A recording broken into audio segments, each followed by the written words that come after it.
शब्द ब्रह्म चैनल के अंतर्गत मैं वीरेंद्र मिश्र आप सबका हार्दिक स्वागत करता हूं, अभिनंदन करता हूं, प्रणाम करता हूं।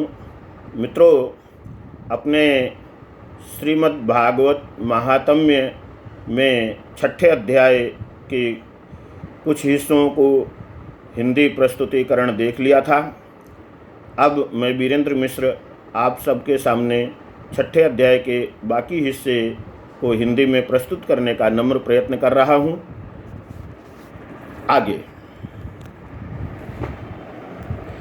श्री सुखदेव जी बोले, रसिक एवं भावुक जन, ये श्रीमद् भागवत वेद रूप कल्प वृक्ष का परिपक्व फल है।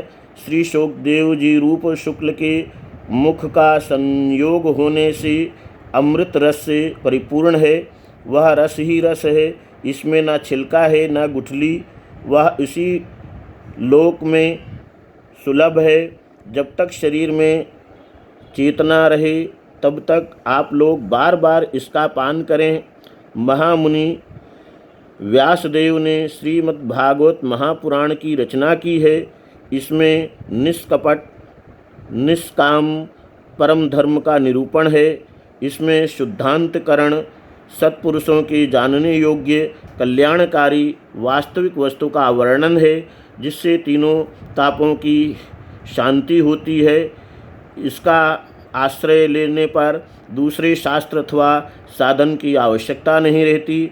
जब कभी पुण्यात्मा पुरुष इसके श्रवण की इच्छा करते हैं, तभी ईश्वर श्री अविलंब उनके हृदय में अवरुद्ध हो जाते हैं। ये भागवत पुराणों का तिलक और वैष्णवों का धन है। इसमें परमहंसों के प्राप्य विशुद्ध ज्ञान का ही वर्णन किया गया है तथा ज्ञान, वैराग्य और भक्ति के सहित निवृत्ति मार्ग को प्रकाशित किया गया है। जो पुरुष भक्ति पूर्वक इसके श्रवण, पठन और मनन में तत्पर रहता है, वह मुक्त हो जाता है। ये रस स्वर्गलोक, सत्यलोक, कैलाश और वैकुंठ में भी नहीं है। इसलिए भाग्यवान श्रोताओं, तुम इसका खूब पान करो, इसे कभी मत छोड़ो। सूत जी कहते हैं, श्री सुखदेव जी इस प्रकार कह ही रहे थे। उस सभा के बीचों बीच प्रहलाद, बलि, उद्धव और अर्जुन आदि पार्षदों के सहित साक्षात श्री हरि प्रकट हो गए। तब देवर्षि नारद ने भगवान और उनके भक्तों की यथोचित पूजा की। भगवान को परम प्रसन्न देखकर देवर्षि ने उन्हें एक विशाल सिंहासन पर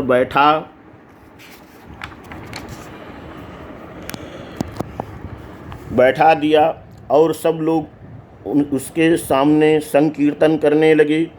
उस कीर्तन को देखने के लिए श्री पार्वती जी के सहित महादेव जी और ब्रह्मा जी भी आए। कीर्तन आरंभ हुआ। प्रहलाद जी तो चंचल गति फुर्तीले होने के कारण करताल बजाने लगे। उद्धव जी ने झांझ उठा ली। देवर्षि नारद वीणा की ध्वनि करने लगे।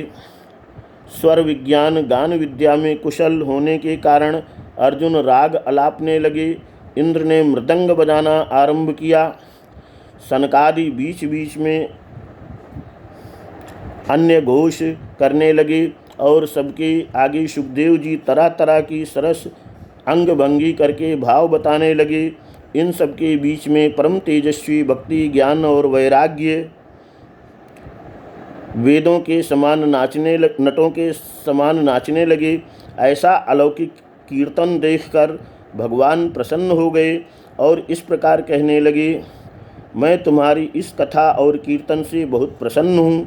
तुम्हारे भक्ति भाव ने इस समय मुझे अपने वश में कर लिया है, अतः तुम लोग मुझसे वर मांगो। भगवान के ये वचन सुनकर सब लोग बड़े प्रसन्न हुए और प्रेमार्द्र चित्त से भगवान से कहने लगे, भगवान, हमारी ये अभिलाषा है कि भविष्य में भी जहाँ जहाँ सप्ताह कथा हो, वहाँ आप इन पार्षदों के सहित अवश्य पधारें। हमारा यह मनोरथ पूर्ण कर दीजिए। भगवान तथास्तु कहकर अंतर्धान हो गए। इसके पश्चात नारद जी ने भगवान तथा उनके पार्षदों के चरणों को लक्ष्य करके प्रणाम किया और फिर सुखदेव जी आदि तपस्वियों को भी नमस्कार किया कथामृत का पान करने से सब लोगों को बड़ा ही आनंद हुआ। उनका सारा मोह नष्ट हो गया। फिर वे सब लोग अपने अपने स्थानों को चले गए। इस समय सुखदेव जी ने भक्ति को उसके पुत्रों सहित अपने शास्त्र में स्थापित कर दिया। इसी से भागवत का सेवन करने से श्री हरि वैष्णवों के हृदय में आविराजते हैं। जो लोग दरिद्रता के दुख ज्वर की ज्वाला से दग्ध हो रहे हैं, जिन्हें माया पिशाचों ने रौंद डाला है, तथा जो संसार समुद्र में डूब रहे हैं, उनका कल्याण करने के लिए श्रीमद् भागवत सिंहनाद कर रहा है।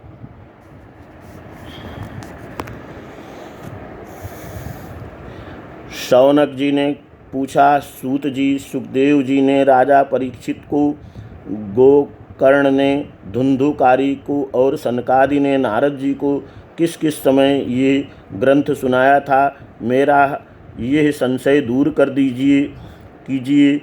सूत जी ने कहा, भगवान श्री कृष्ण के स्वधाम गमन के बाद कलयुग के 30 वर्ष में कुछ अधिक बीत जाने पर भाद्रपद मास की शुक्ल नवमी को सुखदेव जी ने कथा आरंभ की थी। राजा परीक्षित की कथा सुनने के बाद कलयुग के 200 वर्ष बीत जाने पर आषाढ़ मास की शुक्ला नवमी को गोकर्ण जी ने ये कथा सुनाई थी। इसके पीछे कलयुग के 30 वर्ष और निकल जाने पर कार्तिक शुक्ला नवमी से सनकादि ने कथा आरंभ की थी। निष्पाप शौनक जी, आपने जो कुछ पूछा था उसका उत्तर मैंने आपको दे दिया। इस कलयुग में भगवान की कथा भवरोग की रामबाण औषधि है।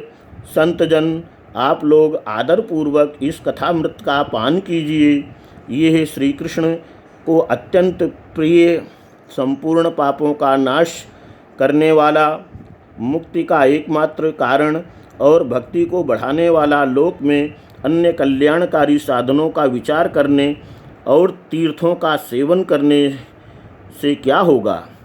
अपने दूत को हाथ में पाश लिए देखकर यमराज उसके कान में कहते हैं, देखो, जो भगवान की कथा वार्ता में मत्त हो रहे हैं उनसे दूर रहना। मैं औरों की तो दंड देने की शक्ति रखता हूँ, वैष्णवों को नहीं। इस असार संसार में विषय रूप विष की आसक्ति के कारण व्याकुल बुद्धि वाले पुरुषों अपने कल्याण के उद्देश्य से आधे क्षण के लिए भी इस शुक्ल कथा रूप अनुपम शुद्धा का पान करो। प्यारे भाइयों, निंदित कथाओं से युक्त कुपथ में व्यर्थ ही क्यों भटक रहे हो। इस कथा के कान में प्रवेश करते ही मुक्ति हो जाती है। इस बात के साक्षी राजा परीक्षित हैं। श्री सुखदेव जी ने प्रेम रस के प्रवाह में स्थित होकर इस कथा को कहा था। इसका जिसके कंठ में संबंध हो जाता है वह वैकुंठ का स्वामी बन जाता है। शौनक जी, मैंने अनेक शास्त्रों को देखकर आपको ये परम गोप्य रहस्य अभी अभी सुनाया है।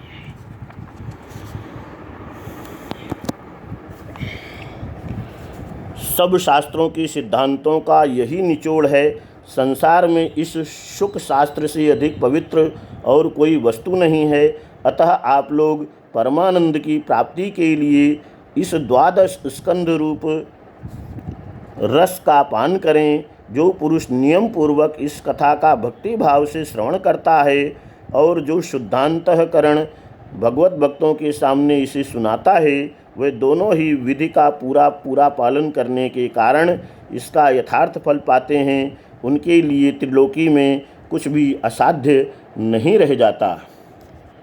इति श्री पद्म पुराणे उत्तरखंडे श्रीमद्भागवत महात्म्ये श्रवण विधिक धनम नाम षष्ठो अध्यायः समाप्तमिदं श्रीमद्भागवत महात्म्यम्। हरि ओम तत्सत्। मित्रों, यहाँ पर श्रीमद्भागवत महात्म्य संपूर्ण होता है। आशा ही नहीं, पूर्ण विश्वास है कि आपको ये प्रस्तुति अच्छी लगी होगी। यदि अच्छी लगी है आप लोगों को तो कृपया हमारा उत्साहवर्धन कीजिए, और अगर कम अच्छी लगी है तो सुझाव अवश्य भेजिए। आपका ही परम सेवक वीरेंद्र मिश्र का आप सबको प्रणाम। जय द्वारकाधीश, जय श्री कृष्ण। मित्रों, संपर्क नंबर मेरा नोट कर लीजिए 9898282385। धन्यवाद।